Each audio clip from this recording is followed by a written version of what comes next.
जय हिंद दोस्तों। स्वागत है आप सबका शार्प स्टेपर कम्युनिटी में। We were discussing I Drishti Ghatna Chakra current affairs and यहाँ पर हमने एनवायरमेंटल अफेयर्स वाला चैप्टर हम डिस्कस कर रहे थे। So we'll be starting from that. और अगर हम बात करें दूसरी प्लेलिस्ट की जो अभी अवेलेबल है चैनल पे, so you have 3 complete playlist available, economics, history and ecology. साथ ही साथ आपके लिए ज्योग्राफी की घटना चक्र स्टैटिक पोर्शन जो है that is being delivered in the evening. So वहाँ पे आप वो देख सकते हैं। तो अभी 4 स्टैटिक प्लेलिस्ट और एक आई दृष्टि घटना चक्र करंट अफेयर्स, ये आप अभी देख सकते हैं। So we'll start from the news for today, that is India's first small scale LNG unit. ये मध्य प्रदेश में लगाई गई है। So recently union minister of petroleum and natural gas Hardeep Singh Puri, इन्होंने ही dedicated to the nation India's first small scale liquefied natural gas SSLNG unit कहाँ पर लगाया इन्होंने? GAIL India limited, Vijaipur complex, Madhya Pradesh में। सो आपको बस इतना याद रखना है अभी कि ये कहाँ पर लगाया गया। पहली, इंडिया की पहली स्मॉल स्केल, ठीक है, स्मॉल स्केल LNG यूनिट ये लगी है मध्य प्रदेश में और इसको गेल यूनिट पे लगा, united GAIL's limited, Vijaipur complex in Madhya Pradesh, ठीक है।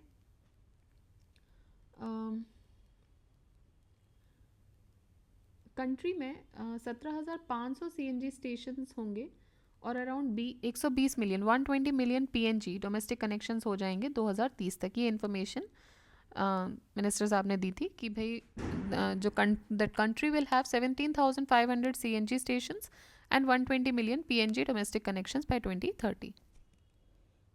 Next is TN shore scheme. TN stands for Tamil Nadu. So Tamil Nadu shore scheme, recently फरवरी में ये स्कीम जो है ये this was unveiled by Tamil Nadu government. Neithal Meetchi Iyakkam, okay, mainly इसका कुछ तमिलियन नाम हो गई है।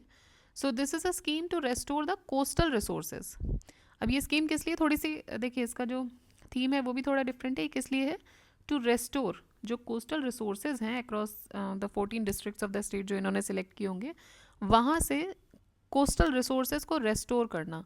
और ये एरिया होगा अराउंड 1076 किलोमीटर का, जो कि कॉस्ट वगैरह अभी हमारे लिए इंपॉर्टेंट नहीं है। तो आपको याद रखना है TN शोर स्कीम।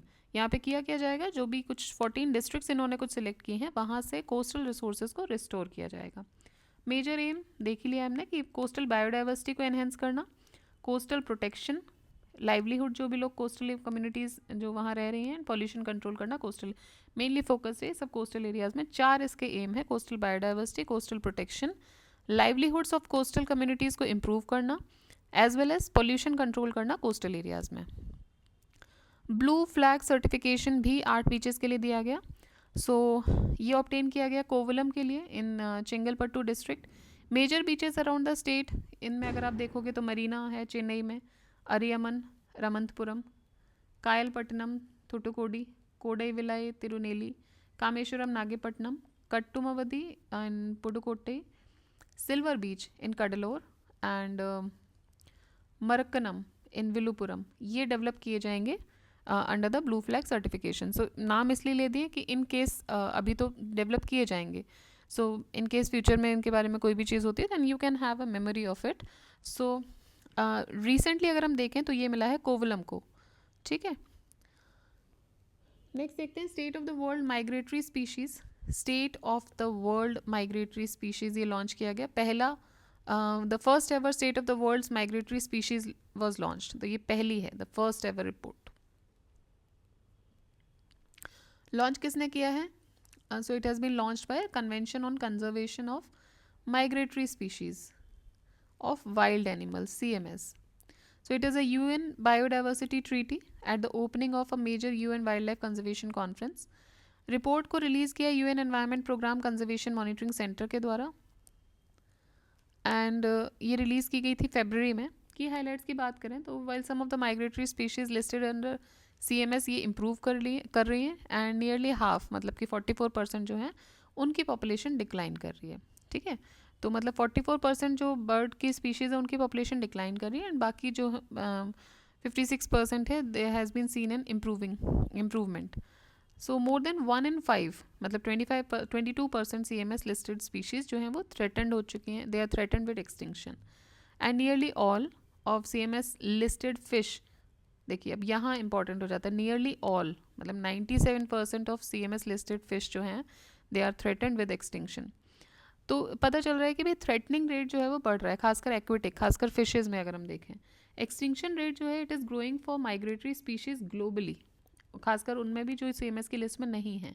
सो ग्लोबली 399 माइग्रेटरी स्पीशीज़ हैं जो कि थ्रेटन है या फिर नियर थ्रेटन कैटेगरी में आ रही हैं, with extinction are not currently listed under CMS। तो ये तो लिस्टेड नहीं है, ये ऐसी स्पीशीज़ हैं जो एटलीस्ट लिस्टेड ही नहीं है।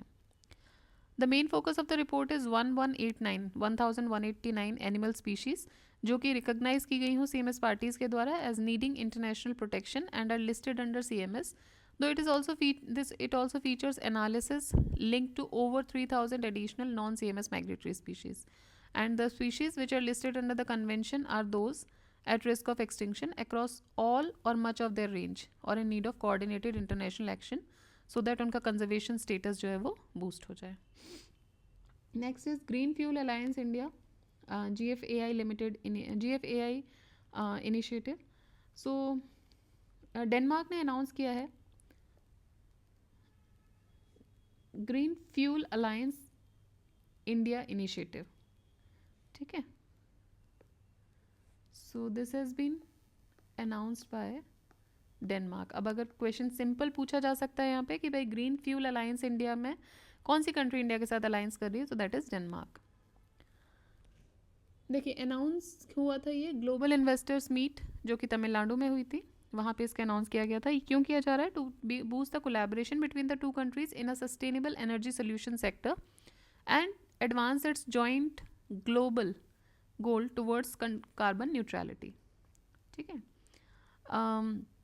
की हाईलाइट्स की बात करें तो ये एक स्ट्रैटेजिक इनिशिएटिव है जो कि दोनों देशों के जो भी कोलैबोरेशन है उसको बेसिकली रिश्तों को भी सुधारेगा, साथ ही साथ एक पाइवोटल रोल प्ले करेगा in advancing the green fuel sector. Green hydrogen इसमें ग्रीन हाइड्रोजन इंक्लूडेड है by fostering the innovation part, collaboration करेगा, पार्टनरशिप्स करेगा, किसके बीच में? The Danish industries and their counterparts, ठीक है. देखिए डैनिश से याद आया, आप you can comment in the comment box कि सब डैनिश जो हैं वो इंडिया को छोड़ के कब गए थे. There were 5 European species there were 5 European countries जिन्होंने इंडिया पे एक के बाद एक दे केम टू इंडिया, जिसको हम बोलते हैं कि India was discovered by Vasco da Gama, although India existed before, but sea route discover किया गया था. बट तो आपको ये बताना है कि डैनिश जो हैं वो इंडिया को छोड़ के कब गए थे, when they came and when they left India. Alright, important question बनता है ये कभी कभी स्टेट के एग्जाम्स में. तो जो हम जनरली देखते हैं कि आने वाला जो हम क्रम देखते हैं, द क्रोनोलॉजी व्हेन दे केम, सो वो आपको याद ही होगी वैसे तो. चलिए आप ही बताइए इसको कमेंट बॉक्स में कि वो आए कब थे और गए कब थे, सिर्फ डैनिश का बता दीजिए, ठीक है. नेक्स्ट देखते हैं फाउंडिंग मेंबर्स कमिटमेंट की बात करें तो 9 पायनियरिंग डैनिश ऑर्गेनाइजेशंस जो हैं, अब ऑर्गेनाइजेशंस तो हमें याद रखनी नहीं है, तो आप सिंपली याद रखिए कि ये जो अलायंस हुआ है इसमें GFAI इनिशिएटिव जो है ग्रीन फ्यूल अलायंस इंडिया, ये डेनमार्क के साथ हुआ है. Next is snow leopard population assessment. तो जनवरी 30, 2024 को भूपेंद्र यादव जी ने रिलीज़ किया the status of snow leopards in India. अब स्नो लेपर्ड असेसमेंट की बात करें तो देखिए ये this programme is the first ever scientific exercise जो कि स्नो लेपर्ड पॉपुलेशन के बारे में बताएगा. फर्स्ट एवर है तो पूछने के चांसेस, वैसे भी snow leopard is important species, पूछा जा सकता है, but although this is a first exercise so it will also be important. तो देखिए इसके हिसाब से स्नो लेपर्ड पॉपुलेशन जो है वो है 718 इंडिया में. 718 स्नो लेपर्ड इंडिविजुअल आपको मिलेंगे इंडिया में. The wild life institute of India ये नेशनल कोऑर्डिनेटर है इस एक्सरसाइज के लिए, तो किसके साथ हुआ है ये? Wild life institute of India, and which was carried out with support of all snow leopard range states and 2 conservation partners also, nature conservation foundation Mysuru and WWF India, ठीक है.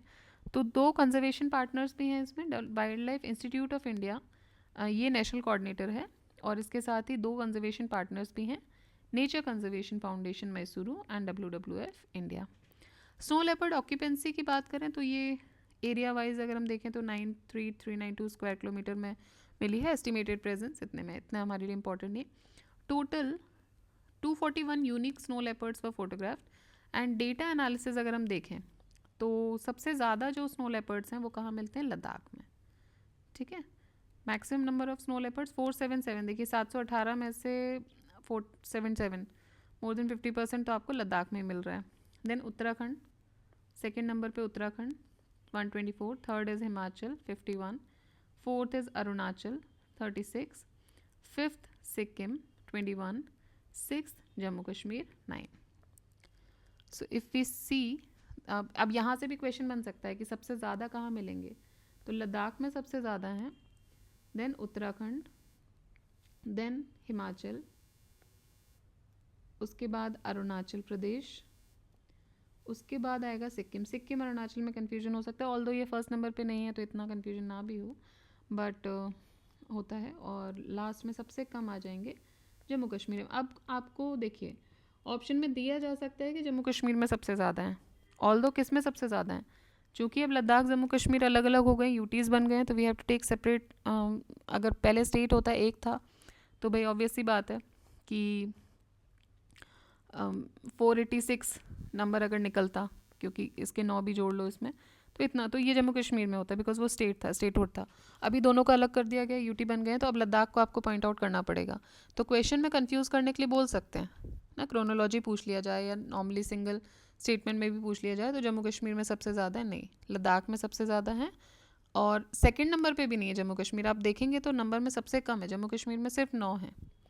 ऑलराइट, सेकंड नंबर पे उत्तराखंड है, third पे हिमाचल प्रदेश है, फिर अरुणाचल प्रदेश है, फिर सिक्किम है और फिर जम्मू कश्मीर है। ऑलराइट, नेक्स्ट देखते हैं 28th conference of parties to the UNFCCC। So recently 28th session of conference of parties ये हुआ और दुबई में। So it was held in Dubai. 28th conference of parties COP UNFCCC ये दुबई में होती है और ये नवंबर 30 से दिसंबर 12 2023 तक ये चली। COP 29 इस साल अभी की न्यूज़ अगर हम देखें तो करंट की न्यूज़ ये है, अज़रबैजान नवंबर, ठीक है। और COP 30 होगी ब्राज़ील में, ठीक। तो अभी तो पहले तो आप एक तो ये क्रोनोलॉजी याद रखो, लास्ट ईयर जो हुई थी वो दुबई में हुई थी, इस साल का आपको पता ही है अज़रबैजान, और नेक्स्ट जो होगी वो कहाँ होगी, ब्राज़ील में, ठीक है। 23, 24, 25, ठीक है, DAB। सो अब देखिए की हाइलाइट्स क्या हैं। लॉस एंड डैमेज की बात करें तो COP 28 saw a landmark agreement to support vulnerable nations facing the worst of the climate change impact. Geographically diverse board establish किया जाएगा और फंड जो है वो इनिशियली मैनेज किया जाएगा वर्ल्ड बैंक के द्वारा, ठीक है। तो एक तो ये पॉइंट हो गया कि भाई एक जोग्राफिकली डाइवर्स बोर्ड बनाया जाएगा और जो फंड है वो इनिशियली वर्ल्ड बैंक मैनेज करेगी। The first pledges from wealthy nations were made in Dubai to support the fund and currently total over 650 million. Climate finance target की बात करें तो ये जो प्रोग्रेस है ये finally it was made on new collective quantified goal which was build on 100 billion pledge. तो ये 100 बिलियन का जो प्लेज दिया था डेवलप्ड नेशंस ने to finance the climate mitigation and adaptation initiatives in developing nations. So this progress was finally made on new collective quantified goals. Notably 100 billion गोल अभी भी नहीं, it hasn't met yet, although it appears on this track, ठीक है, and in far short of what is needed. को saw an agreement to draft a post 2025 finance also before COP 29। तो COP 29 होने से पहले ऐसा मान रहे हैं कि एक एग्रीमेंट होगा to draft a post 2025 finance target also. Global stock text and fossil fuel की बात करें तो ये जो टेक्स्ट है ये this mentions the projection of peak global emission. So इस टेक्स्ट में आपको क्या मिलेगा, द पीक ग्लोबल एमिशंस किस पीरियड के बीच में, 2020 से 25 के बीच में। Alignment around the emission reductions consistent with the goals of limiting warming to 1.5 degree Celsius above pre industrial level and reaching net zero by 2030 is made explicit, ठीक है। अब इंडिया लेड इनिशिएटिव्स अगर हम बात करें COP 28 में, so global river cities alliance, global river city alliance जिस it was led by national mission for clean Ganga, under the Jal Shakti Ministry and Government of India. It was launched at COP28. So Global River Cities Alliance important हो जाता है, question बनने के भी chances होते हैं. Global River City Alliance which is led by National Mission for Clean Ganga. ये announce हुआ था, ये लॉन्च हुआ था COP28 में, the United nation climate conference in Dubai. United तो सिंपल पूछा जा सकता है कब लॉन्च हुआ, कहाँ लॉन्च हुआ, किसके अंतर्गत लॉन्च हुआ, ये सारी चीज़ें हो गई. 3 आपको ऑप्शन यहाँ से मिल रहे हैं, पॉइंट्स मिल रहे हैं. ये लॉन्च किया गया था विद द कंट्रीज़, नेमली कौन कौन सी कंट्रीज़ थी. तो देखिए इंडिया तो था ही, इंडिया ने ही इसको वो किया था, पायनियरिंग था. देन इजिप्ट, नेदरलैंड, डेनमार्क, घना, ऑस्ट्रेलिया, भूटान, कंबोडिया, जापान. अगर हम अपने पड़ोसी देश की बात करें तो भूटान आ गया यहाँ पे, ठीक है. फिर साउथ ईस्ट एशिया में ये आ गया, फिर अपना एशिया से जापान हो गया. उसके अलावा अगर हम बात करें तो Egypt, Netherland, Denmark, Ghana, Australia. And the river cities of, और इसके अलावा ये तो पूरी कंट्रीज़ हो गए. And the river cities of the Hague, तो एम्स्टरडेम में है द हेग, वहाँ की river cities from Netherlands. Okay. Adelaide from Australia and Szolnok of Hungary. ठीक. सो GRC एक यूनिक अलायंस है जो कि 275 प्लस ग्लोबल रिवर सिटीज़ को कनेक्ट करेगा, कवर करेगा 11 कंट्रीज़ में. International funding agencies and knowledge management partners and is first of its kind in the world. ठीक है, तो ये अपनी तरीके का यूनिक है in the world. Since its inception, RCA has expanded to include this River City Alliance. It is expanded to include 143 member cities in India. ठीक, तो 11 कंट्रीज़ में 275 प्लस ग्लोबल रिवर सिटीज़ को इंक्लूड इसमें cover किया गया है. और it has expanded to include 143 member countries in India, including the city of Aarhus, Denmark, and has emerged as a catalyst for key framework for sustainable urban river management. फिर है green credit initiative.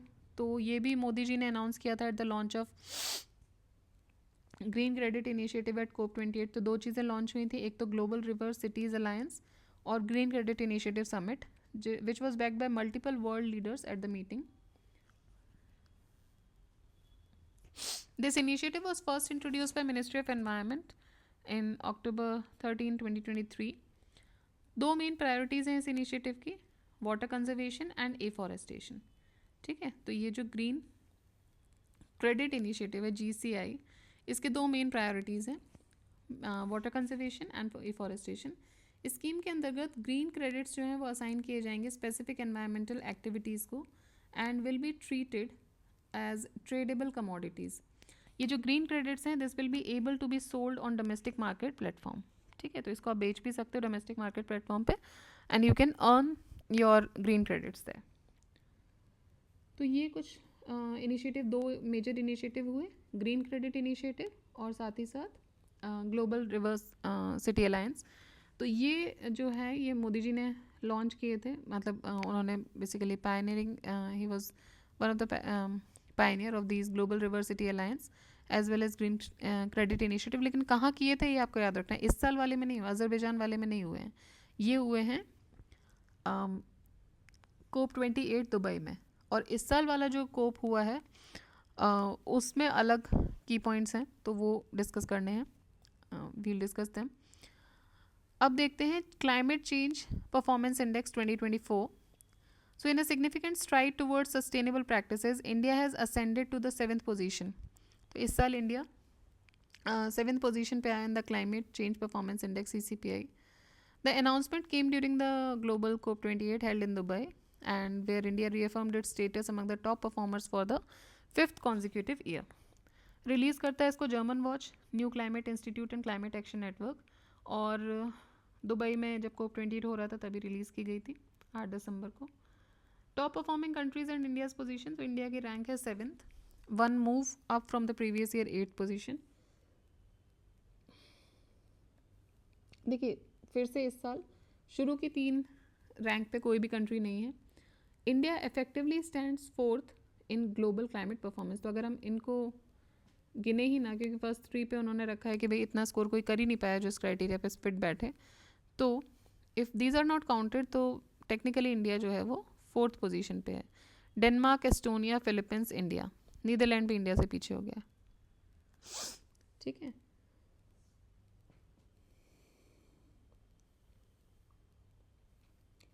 सो Denmark, Estonia, Philippines, India. India के बाद है Netherlands. Category results की बात करें तो GHG emissions में शुरू में 3 फिर से कोई नहीं है जीएचजी एमिशन रेटिंग टेबल में. उसके बाद अगर हम देखें तो इंडिया है 9th नंबर पे इन टोटल. ठीक है. Philippines, Sweden, Chile, Luxembourg, Nigeria and Morocco. और एनर्जी यूज़ में अगर हम देखें so India is on 10th position. So energy use में इंडिया 10th पर है. और क्लाइमेट चेंज CCPI में ओवरऑल 7th पर है. ग्रीन हाउस गैस एमिशन में 9th पर है. Emission 14th emission gap report 2023. Next news. So recently United Nation of environment programme UNEP इन्होंने एक रिपोर्ट रिलीज़ की जिसका नाम है emission gap report 2023 and stating that urgent climate action is crucial to avoid the alarming trajectory of temperature rise. ठीक है.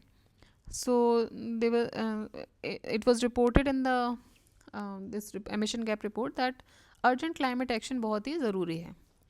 की highlights की बात करें तो देखिए रिपोर्ट का टाइटल क्या था. रिपोर्ट का टाइटल था broken record, temperatures hit new highs yet world fails to cut emissions. So annual independent science based assessment होता है इसमें of the gap between the pledged greenhouse gas emission reduction and the reduced required to align with the long term temperature goal as well as the opportunities to bridge this gap. Global GHG emission एक नया record इन्होंने set किया 557.4 GT CO2 E in 2022. Global GHG emission it increased by 1.2% from 2021 to 22 to reach a new record of 57.4 gigatons of CO2 equivalent. Emission of methane, nitrous oxide and fluorinated gas which have higher global warming potentials and account for about 1/4 of current GHG emissions ये भी बढ़ रहे हैं. सो methane का, nitrous oxide का, fluorinated gases का जिनकी global warming potential ज़्यादा हैं, ठीक है, ये रैपिडली इंक्रीज हो रहे हैं और ओवरऑल इंक्रीज हुए हैं 1.2%. इन 2022 फ्लोरीन गैस एमिशन ये 5.5% बढ़ा है, followed by methane 1.8% and followed by nitrous oxide 0.9% जो कि पोटेंट एमिटर हैं ग्रीन हाउस गैस के. ठीक है. Next is Minamata. So Minamata convention on mercury COP25 recently 5th meeting हुई थी इस कॉन्फ्रेंस की of Minamata convention on mercury. कहाँ पर हुई? स्विट्ज़रलैंड में हुई. Conference of Parties which is held in Geneva, Switzerland and Conference of Parties held across December 30, 2023. President of COP5, Claudia Sorina Dumitru. President जो है इस COP5 सॉरी नॉट 25 COP5 के Minamata convention का भी Conference of Parties ही नाम देते हैं. सो COP जो है COP5 की जो प्रेसिडेंट थे क्लॉडिया सोरिना दुमित्रू रोमानिया की. Executive secretary Monika Stankiewicz. हालांकि ये हमारे लिए इतना काम का नहीं है, इसको छोड़ते हैं. Parties agreed on a new requirement to advance the phase down of dental amalgam and as of 2025 no mercury level will be allowed in cosmetics. So इसमें ये बोला गया है कि भाई जो डेंटल अमेलगम है, जो मर्करी का यूज़ होता है इन डेंटिस्ट्री, उसको कम किया जाए. साथ ही साथ कॉस्मेटिक्स में मर्करी के यूज़ को बिल्कुल बंद कर दिया जाए. They also decided to amend the Annex B with the 2025 phase out date for production of polyurethane and using the mercury catalyst. Since it entered into force on 16th August 2017, so 147 parties जो हैं they have been working together जिससे कि mercury supply और trade को control किया जा सके, उनके यूज़ को रिड्यूस किया जा सके, एमिशन और रिलीजेस जो है मर्करी की उसको रिड्यूस किया जा सके, पब्लिक अवेयरनेस को बढ़ाया जा सके और नेसेसरी इंस्टीट्यूशनल कैपेसिटीज़ को बिल्ड किया जा सके. The first meeting of the conference of parties to the Minamata on mercury it took place from 24 to 29 सितंबर 2017 और ये जो पहला कोप हुआ था ये 2017 में हुआ था एट जेनेवा. अब conference of parties to the Minamata convention COP6 की अगर हम बात करें तो ये होगा नेक्स्ट ईयर जेनेवा में ही आई थिंक ये जेनेवा में ही हर साल होता है, फर्स्ट भी हुआ, इस साल भी हुआ, नेक्स्ट भी. So it is actually held in Geneva only. 3 से 7 नवंबर 2025 को नेक्स्ट ईयर ये होगा, अंडर द चिली की प्रेसिडेंसी में होगा ये. इस बार जो प्रेसिडेंसी है वो किसकी है? रोमानिया की. ठीक है, प्रेसिडेंसी में भी पूछा जा सकता है, नाम हमारे लिए इतना इंपॉर्टेंट नहीं, सो याद रखिएगा प्रेसिडेंसी रोमानिया की है. नेक्स्ट ईयर जो प्रेसिडेंसी होगी वो चिली की होगी. एंड मिनामाटा डिसीज़ एक क्रॉनिक न्यूरोलॉजिकल डिसऑर्डर होता है ये. ठीक है, which is caused by methyl mercury. ये क्वेश्चन तो पूछा ही गया है बहुत बार कि मिनामाटा डिसीज़ किससे होता है. तो मिथाइल मर्करी जो कि एक हैवी मेटल है, उसके बहुत सारे इंडस्ट्रियल यूजेस भी हैं. Alright, next is climate ambition summit 2023. सो ये जो समिट है ये यूएन में हुआ एंड 2023 में हुआ था, सितंबर में. मेनली इसका जो एम था वो वही है कि सारी government, business, finance, local authority सबको एक साथ लाया जाए and hear from first movers and doers. Major outcomes क्या रहे? Accelerating decarbonisation and delivery of climate justice. So decarbonisation को accelerating the decarbonisation process and climate justice को डिलीवर किया जा सके जल्दी से जल्दी. सो देखिए, net zero transition plants and regulatory support की बात करें तो they concluded that holding temperature rise to 1.5 degrees. इसके लिए क्या ज़रूरत होगी? इसके लिए ज़रूरत होगी to build a policy and regulatory architecture. 1.5 align transition plans by non state actors, particularly आपके सब नेशनल अथॉरिटीज़ हो गई, and they must be converge by 2025. किसके साथ? नेशनली डिटरमाइंड कॉन्ट्रीब्यूशंस के साथ. And ensure that they contribute to increase the ambition of national goals. GCF committed to provide $1 billion to support the implementation of EW for all initiative in the second replenishment is successful. तो GCF जो है it is committed to provide $1 billion. ठीक है. Next is vanadium discovered in Gujarat. तो देखिए, lithium की discovery Kashmir में देखी गई, उसके बाद अब वेनेडियम मिल गया है गुजरात में. ये दोनों ही रेयर मेटल्स थे, इसलिए इनके बारे में बात हुई थी कि भाई लिथियम जो है इंडिया में जनरल पाया नहीं जाता है, तो इसकी डिस्कवरी की गई कश्मीर में. इसी तरीके से वैनेडियम की डिस्कवरी कर दी गई है गुजरात में, तो वहाँ पाया गया है. वैनेडियम एक रेयर मेटल है and a key raw material for industrial applications. Metal has found in sediment samples जो कि कलेक्ट किए गए गल्फ ऑफ खंबात से, which opens into Arabian sea of Alang in Gujarat. ठीक है, सो कलेक्ट किए गए गल्फ ऑफ खंबात से. अब देखिए यहाँ से क्वेश्चन बनने की संभावना कैसे होती है? एक तो ये डायरेक्ट क्वेश्चन हो सकता है कि वेनेडियम हो गया. अब ये एक जोग्राफिकल क्वेश्चन भी हो सकता है आपके लिए कि भाई गल्फ ऑफ खंबात की जोग्राफी पूछ लिया जाए, कुछ कंडीशंस पूछ लिए जाए, कहाँ पे वो खुल रहा है, ठीक है, कहाँ है एक्चुअली. तो जोग्राफिकल मैपिंग बेस्ड जो हो जाती हैं, जब भी कोई लोकेशन वाइज चीज़ें आती हैं और मान लीजिए कोई डिस्कवरी हुई, तो खासकर इन मैपिंग के क्वेश्चंस के चांसेस ज़्यादा बढ़ते हैं. ठीक. According to Indian bureau of mines, total estimated reserve vanadium के इंडिया में अगर देखें तो ये है 24.63 मिलियन टन्स, जिसमें से कि एस्टिमेटेड वेनेडियम पेंटॉक्साइड जो है वो है 64,594 tons. Brazil is the first world's largest exporter of vanadium. So Brazil जो है वो वर्ल्ड का लार्जेस्ट एक्सपोर्टर है वेनेडियम का, with Russia and South Africa rounding up the top 3. ठीक है, सो अगर लार्जेस्ट एक्सपोर्टर की बात करें वेनेडियम के, एक्सपोर्ट कौन करता है? ब्राज़ील करता है. एंड मतलब मेजर 3 की ही बात कर लिया जाए अगर, सो दे आर ब्राज़ील सबसे ज़्यादा एक्सपोर्ट करता है, then Russia and South Africa.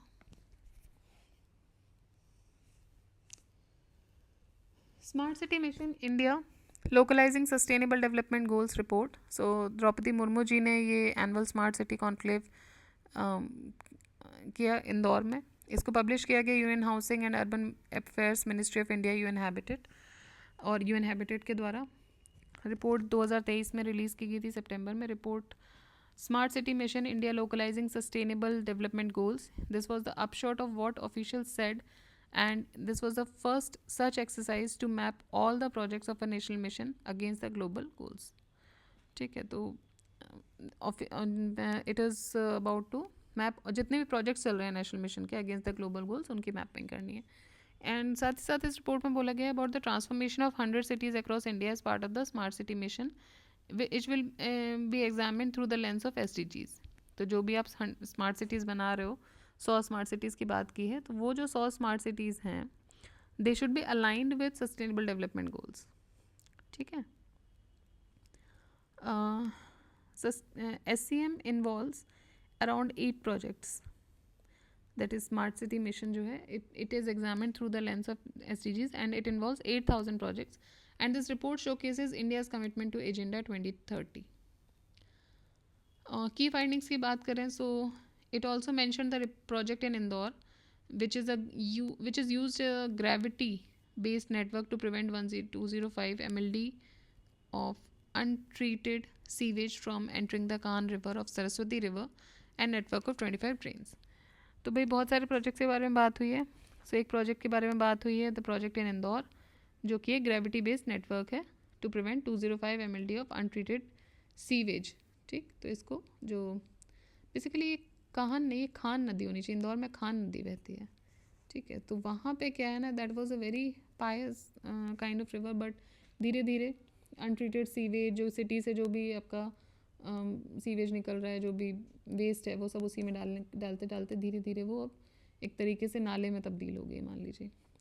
This report also highlighted the Mudasarlova reservoir floating solar plant in Visakhapatnam and which led to the annual electricity generation of 3613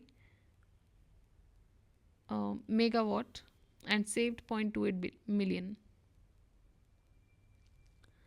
next is Dholpur Karauli tiger reserve. So ये final approval मिल गया है राजस्थान के 5th tiger reserve को, that is Dholpur Karauli tiger reserve. ये country का 55th tiger reserve होगा और ये धौलपुर और करौली डिस्ट्रिक्ट्स में लोकेटेड है। टोटल एरिया है इसका 599.64 square kilometre. Union ministry of environment, forest and climate change, उन्होंने भी एक इन प्रिंसिपल अप्रूवल दे दिया है कुंभलगढ़ को टाइगर रिजर्व डिक्लेयर करने के लिए राजस्थान में। प्रोटेक्टेड नेचुरल टाइगर कॉरिडोर जो हैं वो बढ़ जाएंगे, will increase from Ramgarh Vishdhari RTR Dholpur to Mukundra and the stretch would also be around 4000 square kilometre. ठीक है, तो ये जो प्रोटेक्टेड नेचुरल टाइगर कॉरिडोर है ये आपका रामगढ़ विषधारी से शुरू होकर मुकुंदरा वगैरह तक जाएगा और this is around 4000 square kilometre.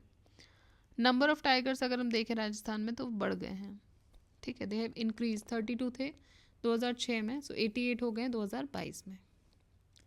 Next news देखते हैं, 5th world coffee conference 2023। So world coffee conference and expo 2023 it arrived for the first time in Asia in Indian city. ये हुआ बैंगलोर में। एंड कॉन्फ्रेंस इंटरवल की बात करें तो हर 4 साल में ऑर्गेनाइज होता है ये। एंड जो ये एक्सपो था it arrived for the first time in Asia. ठीक है, तो किसी भी इन द इंडियन सिटी आया ये और हर 4 साल में होता है। इंटरनेशनल कॉफ़ी ऑर्गेनाइजेशन जो है in collaboration with the coffee board of India, ministry of commerce industry, government of India, theme थी इनकी sustainability through circular economy and regenerative agriculture. ठीक है, सो हर 4 साल में ये ऑर्गेनाइज होता है और यहाँ पे इनका कोलैबोरेशन है coffee board of India. Alright, so these were the news of this section environment. अब नेक्स्ट वीडियो में हम न्यूज़ इन शॉर्ट को भी कवर कर लेंगे and then we will move to the UP current affairs part. मतलब कि यहाँ के जो मेजर हमारे जो इश्यूज़ थे जैसे environmental, science and tech, economics, वो हमने सेपरेटली कवर कर लिए through this book. So next video news in short का आएगा और उसके बाद से आपको यूपी करंट अफेयर्स वाला जो हम चैप्टर है वो स्टार्ट कर देंगे। ऑलराइट, सो रिवाइज करते रहिए आप लोग, कीप रिवाइजिंग एवरीथिंग एंड ज़्यादा से ज़्यादा कोशिश कीजिए रिवाइज करने की एंड